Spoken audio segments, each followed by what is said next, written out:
Hello बच्चों, let's see this question says what is the SI unit of heat. तो आपको heat की SI unit बतानी है बेसिकली।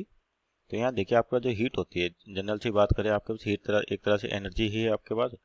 तो यहाँ पर अपन की कॉन्सेप्ट में लिख सकते हैं, की कॉन्सेप्ट यानी कि different units of energy, different units of energy in different system. कि आपके पास जो ऐसे यूनिट मेजरमेंट है, आपके पास सिस्टम होते हैं काफ़ी सारे, उसमें से 3 फेमस आपके पास, एक तो एमकेएस होता है, एफपीएस होता है और एसआई सिस्टम। तो आपको एसआई सिस्टम में पूछा हुआ है। तो आपके पास यहाँ पर जो पहली यूनिट दे रखी है वो है केल्विन। तो केल्विन बेसिकली किसकी यूनिट होती है? टेम्परेचर की होती है आपके पास। और कौन सा कहते हैं इसको? Absolute temperature, absolute temperature.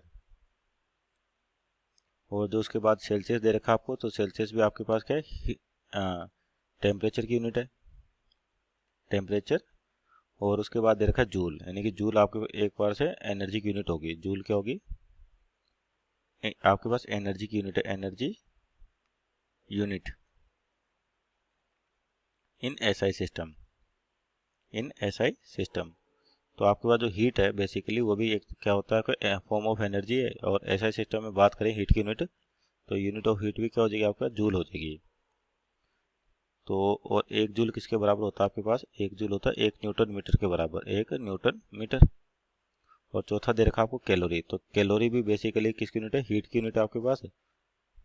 लेकिन यहाँ से किस में पूछा आपसे? एसआई सिस्टम में। तो एसआई सिस्टम में जो आपके पास हीट की यूनिट होती है, हीट एक तरह से एनर्जी की फॉर्म है।